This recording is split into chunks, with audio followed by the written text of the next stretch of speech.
Are you back from somewhere really good? Really good from reality. I'm back in it. Yeah, I just got back from Dubai.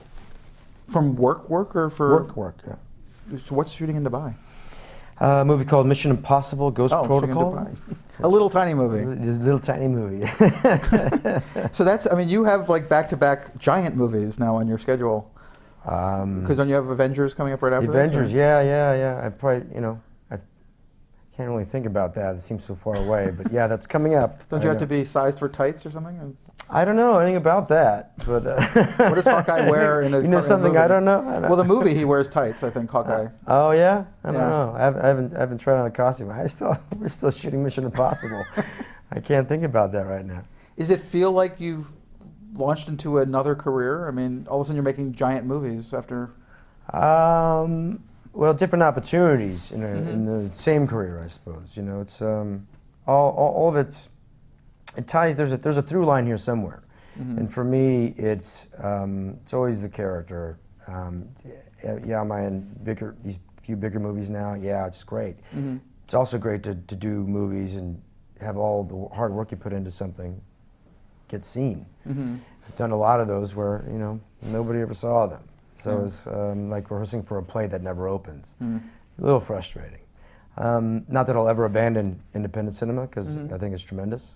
But yeah, it's nice to have the opportunity to do a big movie that's going to play in my hometown and actually be of the quality that maybe some of my younger siblings can watch. That's going to be pretty exciting for me, because most of the movies I do, most of my family can't A little bit see. dark for the kids? Yeah, a little dark for the kids. It's always Thanksgiving is that challenge when you have all the Academy screeners, like what can you show that the whole family can actually watch? Right. Because, probably not The Town. Right. Definitely not The Human Centipede. Yeah. I don't think they have an Academy screener, hopefully. Ghost Protocol, yes. Yes. Was it a very different activity in terms of how you approach the role and how you approach the work? I mean, yeah. I mean, there's always different challenges for specifically in Mission Impossible. It's just a physical challenge I have to kind of overcome. It just requires a lot of me physically. And working with one of the hardest working actors out there, Tom, is never seen anything quite like it. So, in order to keep up, I got a lot of work ahead of me. So. And you're helping create Brad Bird as a live-action director. No, he's helping us. How is that going? He is the fantastic Brad Bird. He's a superhero himself, man. That Incredibly guy. nice guy. Yeah. You got a guy that lives in an editing bay, and does animation. You don't know what kind of personality he'll have, how he can work with actors. And he's not used to that. But the guy is a amalgamation of all of his movies. The sense of humor in his movies is his sense of humor, his attention to character. He's a really smart guy, but very affable. A pleasure to be around. And he's got a lot on his shoulders, and he just handles it like it's. He's well ahead of the game. I can't even. I'm not even close to being in a realm like. I just love being around. I'm not worried about him at all. He's probably worried about me. Well, he seems to actually care about emotional layering, even in kind of big action moments and things. Huge. He's really looking for that. Absolutely, character. Yeah. So that is fun, I guess. It's great.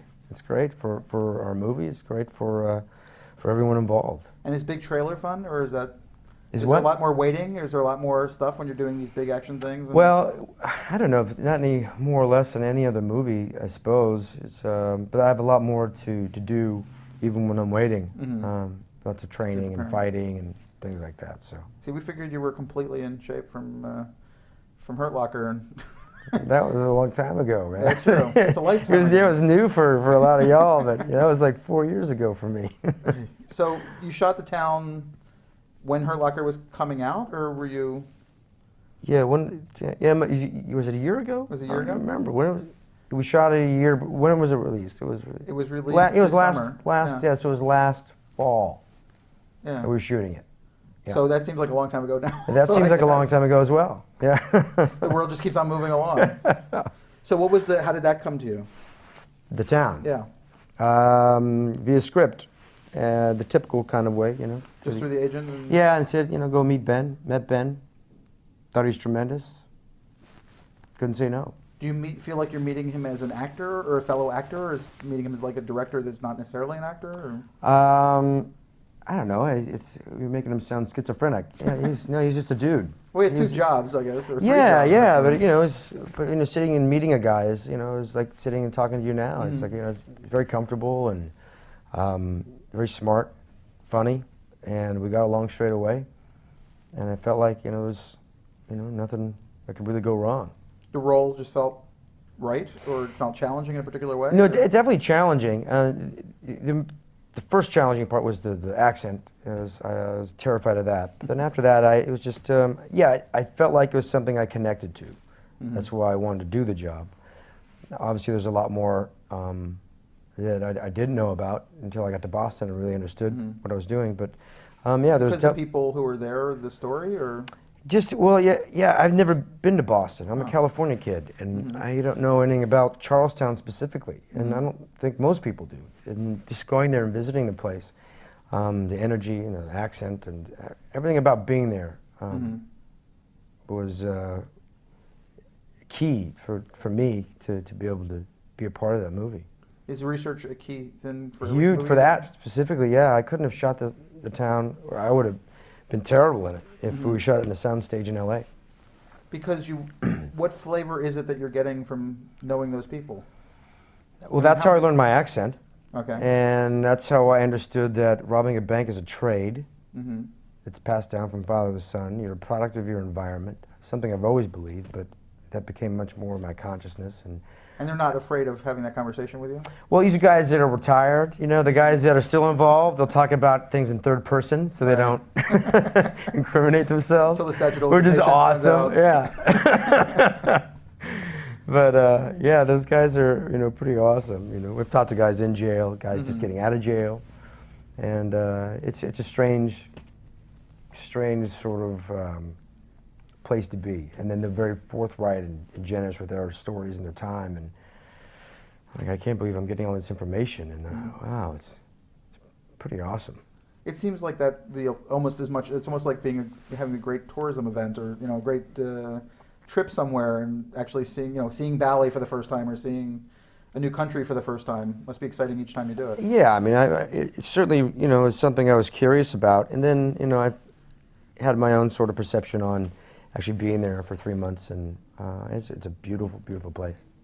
Beautiful part of this country. It felt like Ben really, once he picked everybody to be in the movie, kind of trusted everybody to go off and do their work. Yeah, he's kind of, for me, I don't know what he did for everybody else, but he just kind of shoved me in the right directions and hooked me up with some really great people, and then I just kind of connected and absorbed whatever I can absorb, and off we went. It's like I didn't get to spend any time with Ben, actually, and we played best friends. That was a concern of mine as well. But after meeting him, we got along straight away. He had a whole lot of things to deal with versus like having a beer with me so we can talk about our friendship in the movie, So that was easy. That was the easy part, it ended up being.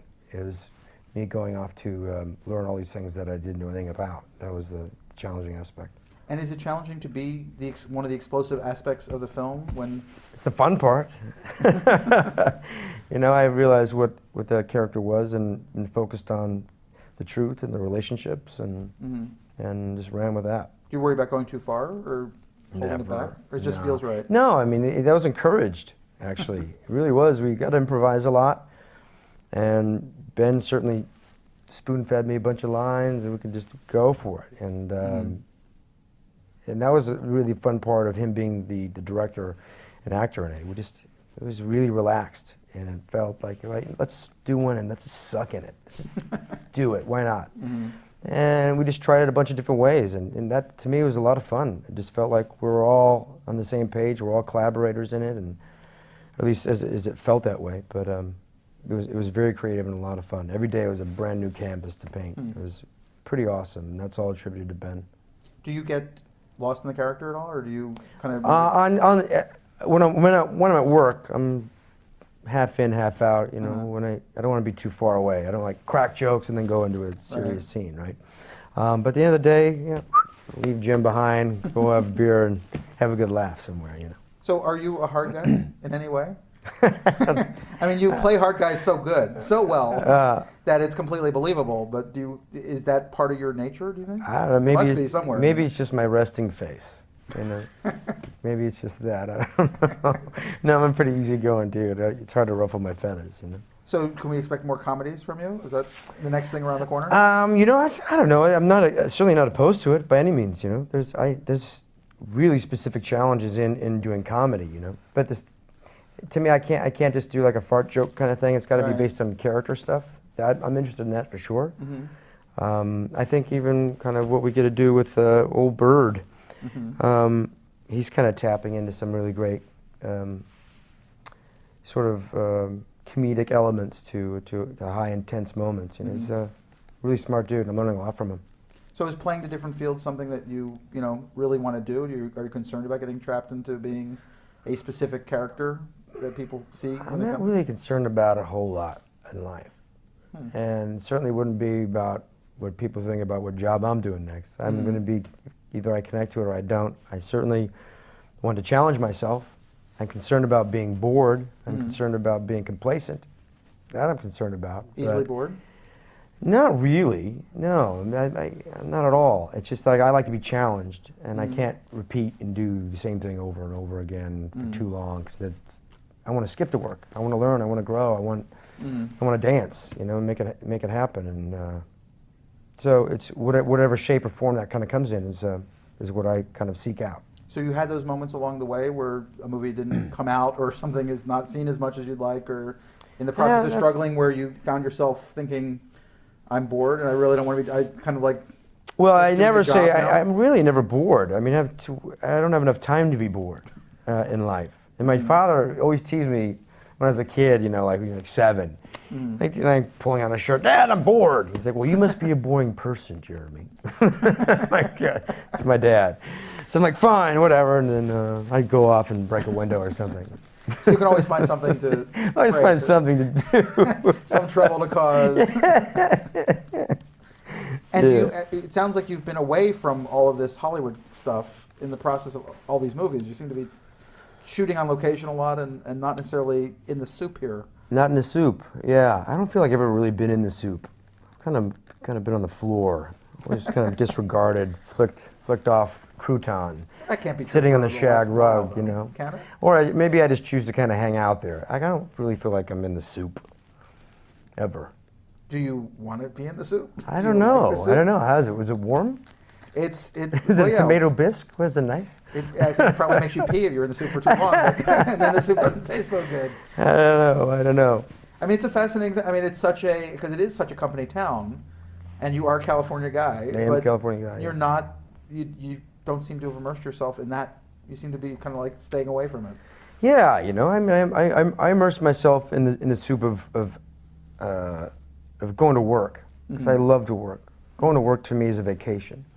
It's the downtime that I have to be creative and find other things to do.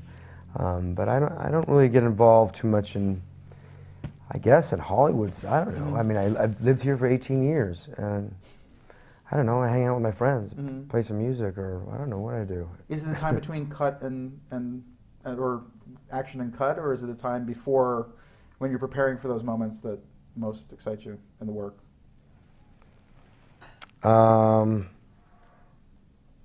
It's a preparation, I think. It's the preparation that's most exciting, because that's when I really have to ask a lot of questions. It's when you really get to dig into, that's where, like for Ben and I, that was most of the direction that he gave me on the movie, was sitting like we are now and just asking questions. And then he'd point me in a direction and go off and go to this prison, go talk to these guys. I'm like, okay, boom. So all that was like, that was the real immersive kind of thing, is I got to learn something. I got to crash course in bank robbing, essentially. You know, the same like for the Hurt Locker, I got a crash course on how to build and render safe, you know, IEDs. Well, I don't know who gets to do that for a job, but that's pretty cool, right?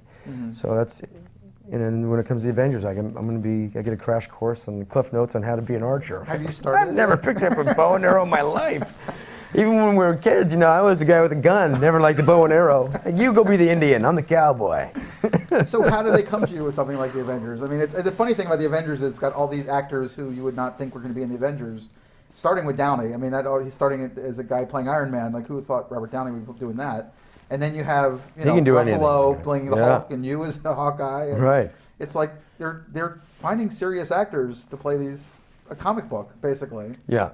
Well, I think that's attributed to Marvel and what they've done with what they have there. They're really smart guys, and their movies are big. I mean, you've seen them. You know probably more than I do about them, but I think that's what attracts people. I'm playing a superhero, but it's not really a superhero. He's a guy with a high skill set. Is there a script to drag you in yet, or are you just? There might be one out there somewhere.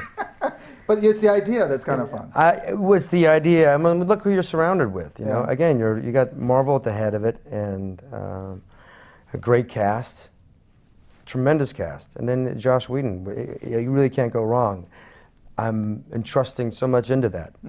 So did you have it's to an sit easy with yes. him? Huh? Did you have to sit with him and With Josh? figure out that you wanted to work with Josh? Yeah. Or had you done stuff with him before? Well, I hadn't worked with him directly, but I did an episode of Angel many years back. And so I've known Josh for about 12 years, off and on, throughout my time being here. So he's just somebody who feels like you want to work with that guy? Absolutely, yeah. Talented filmmakers, smart people. I love working with smart people. So do you... Working with idiots is not so fun. So do you feel like you're at a point now where you can start to avoid that? Avoid that? I don't know. Or do you ever know until you actually... How do you know? Yeah. It starts happening. And there's 1,000 things that can go wrong every day making a movie, right? And it's just how you overcome the obstacles.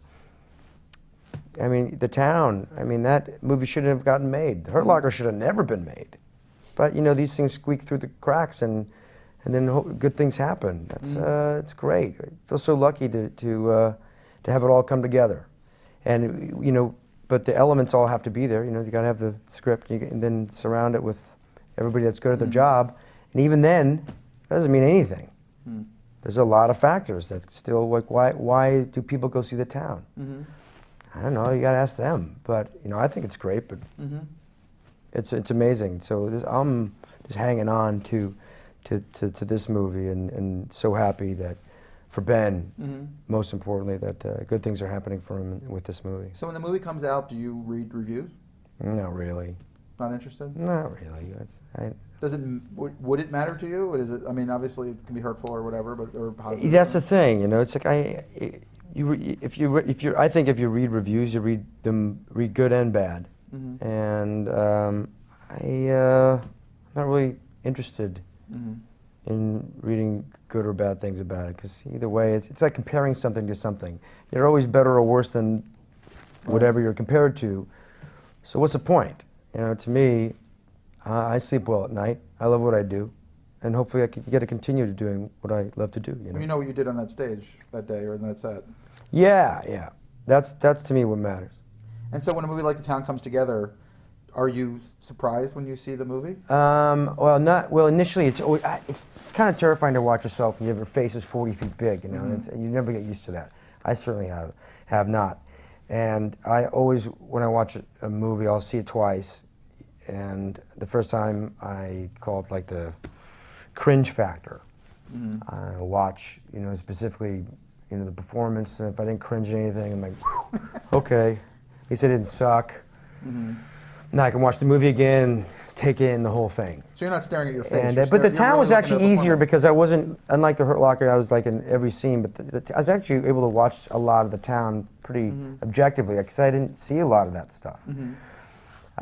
So I've seen that a few times, and I enjoyed it every time. Each time I found something new, and it's really very happy. Watch with an audience? Have you seen it with an audience? I've seen it with an audience, yeah. So what's that experience like? It's kind of fun, I saw it in Toronto, I believe. I saw it in a few places, but I was so jet lagged. I think about it, my mind was wandering. Yeah. But gratifying when they react to your character, because they do a lot in The Town. Or just to the movie in general. It's it's one of those rare moments as an actor doing in film where you actually get to be part of an audience. Like in the plays all the time, you feel that synergy between audience and your crew on the stage, but or like in music when you play, you can tell when people hate you or when they love you, or you can just feel it, even if there's no sound. So it's kind of as close as you can get when you're kind of sitting in the back rows watching, something. It's kind of fun, Do you even think about distribution and marketing and all that stuff? Do you or when the movie like The Town's coming out and they're selling it on however they're selling it, are you paying attention? Are you interested? It's one of those new things to me. Yes, I pay attention to everything. Everything. It's kind of a sickness, but the detail of everything. So I don't have any really comments about it, but it's certainly nice too. I'm like, oh wow, that's a great poster that they pulled together for The Town. I'm like, that's awesome. And that caught my eye. I'm like, oh wait, I'm in that movie. Seriously.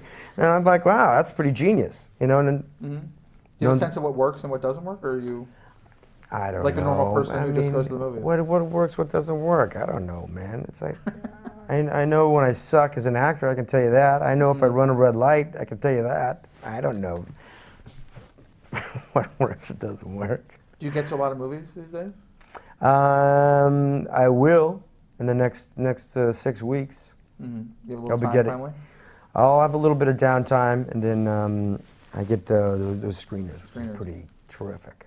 So you're going to catch up a lot. I'll watch like 4 movies a day, 5 movies a day. So you like consuming all of this stuff? Yeah, I miss movies. I've seen, I don't know, maybe 4 movies this year, 5 movies. That's it. So I've been busy. Movie fan as a kid? Yeah, I mean, I'm trying to think as a kid. Well, I did it to escape the heat. I would see a movie at noon and then stay all day, jump from movie to movie to movie. Yeah, I guess I was a movie fan, sure. Well, there's a time. I think my first movie was Reds. Do you remember that? I do. I don't think very appropriate for. Yeah, exactly. Not very appropriate for. I think I was like 7 or something. Yeah. 7 years old in Reds. Yeah. Like Chariots of Fire. I remember Chariots of Fire when I was very young. Like, I don't know, man. These are probably. I should revisit these movies because I'm sure they're probably pretty tremendous, but not for a 7-year-old. But it was cool. Yeah, it was in the theater. That was like my first movie in the theater that I remember, anyway. So, was there a time when you became a movie fan, where you became more conscious of what it all was? That connects to me now as like being in the industry, sure. Or just thinking more than getting out of the heat. Yeah, I don't know. I mean, I loved those Friday the 13th movies when I was a kid, and all those horror films. Like, Terminator. I remember Terminator being really cool in the first early one? 80s. Yeah, first one. Remember that. I don't know. I'm not like a film nerd that way. Now I'm much more well versed in cinema. But back then, I didn't. I was riding my bike and stealing fishing lures, and had other things I had to do. And so, was there a moment when you said artiste is on your list of things to be when you grew up? Never. No. No. Nobody in my family is an artist in any way. So nobody to kind of pave a path for me. So was it intimidating to take on something that everybody goes, get a real job? Or maybe they didn't do it to you? I could say that to everybody in my family. Go get a real job. Yeah, no, it's not intimidating. It was exciting. Do something that I didn't know what I was doing. It's exciting to me. Have you figured it out? No, I still go to work every day. Like, I don't know what I'm doing. And this is great. I'll figure it out. If you figure it out, will you stop? No, I'll do something else. You start doing musicals? No, I don't know. Well, maybe. Yeah, maybe. But yeah, I love my job, brother. I feel like the luckiest man on the planet. Love it. There's nothing about it. I mean, I guess there must be things about it that are irritating or hard. What do you know that I don't? Maybe I don't know anything. It could be. There could be bad things, I suppose, but they're high class problems. You know what I mean? I think the hardest years have gone by. For now. I don't have a crystal ball. I don't know what's going to happen when I'm older. When my hip goes out, I don't know what happens. Well, it doesn't sound like you chart thing. It doesn't sound like you're a careerist in the traditional way, where you're kind of going A to B to C. It sounds like you're. Yeah, no, really. When you arrive there, you kind of try to appreciate it when you get there. Yeah, I don't want to look back in life. I don't want to look forward to what's happening in 20 minutes. I'm here, and I enjoy it, wherever I am. It's hard for me to plan ahead But you know, so that's the Well, that's bad what your thing. agent's I for. can't plan. I can't plan. That's what the agent's for. Oh, really? Okay. They're supposed. Do you have to fight to not plan ahead? Is that challenging? No, no. It's easy for me to exist and be with people that I'm with. You know. And if I don't like it, then well, I'm out of here. See you later. It's pretty simple. So you just get up in the morning, you go to work, you enjoy your work, Yeah. and you're happy to be done with it at the end of the day and move on with some life and then go back to work. Well, it kind of makes me sound like I don't have a deep thought in my skull, but there's a lot of thoughts swimming around. But I have to fight to obviously remain present always. I think about things in the future, and all that does is stress me out. And I certainly don't look back in the past because I can't change any of that. So I focus on things that are real, that are tangible, and it gets me through. Well, it's always fascinating how actors, I mean, everybody seems to have a different way, a route there of getting that energy from the person through that lens and making that connection with an audience. And you've made enormous connections with the audience, even with some of the movies that didn't get seen by a lot of people. The people who saw them, people had seen, something like Dahmer and had a relationship with you, even if, they only saw it on cable or... And a weird relationship with that. Well, but it's fascinating to watch the work, Right. Well, I don't know. You talk about... It's great to do it. And do you have specific technique in terms of how you push yourself, how you get that going, or you just... Start with the present? truth. Start with the truth. Find the truth. And then go from there. How it happens is how it happens. I don't control that. Just finding the truth. So you're just there. You're just being. Well, there's a lot that goes into it. Don't get me wrong. I can't sit here and break down how anyone does any specific job. They've all been different. And again, it always comes down to the truth and within the realm of the script and helping the director tell a story or her story. Are actors a different breed? Actors are strange. They're all pretty wackadoodle in some ways, I know I'm not normal, and I'm okay. I sort of embrace that. I have a great job to not be normal in, at least not traditional, I suppose. Well, you in some ways you seem very normal. Well, I guess. You seem comfortable talking. I mean, you seem comfortable in your skin. Yeah, but does that make me normal? That seems to make me that's abnormal. I guess. That's abnormal, I think. I feel like there's a lot of people that aren't. But I guess it's what a normal aspires to. Yeah, it is. It's to our limited perception as well, Yeah. It's a strange business. Yeah, it is. And I love it. Well, did you love it as much 3 years ago when things weren't going Absolutely. as excitingly? Things were going tremendously for me, in my mind. Because For the last 10 years, it's been awesome. It was the 11th year ago was when I was living by candlelight. That wasn't quite so fun, but I made that romantic. Hey, I'm living by candlelight. This is kind of sexy. But yeah, I was miserable 11 years ago.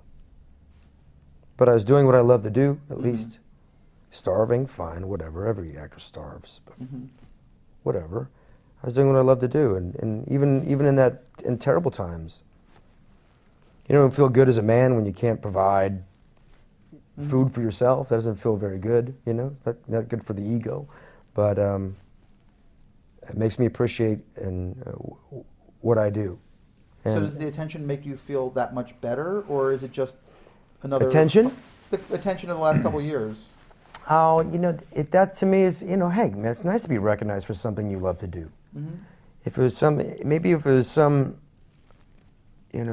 bad that I did and someone wanted to keep talking about it, it's like, ooh, that would probably drive me a little bananas. But, I'm not going to shy away from someone appreciating, hard work that 300 people, 500 people put into a piece of cinema.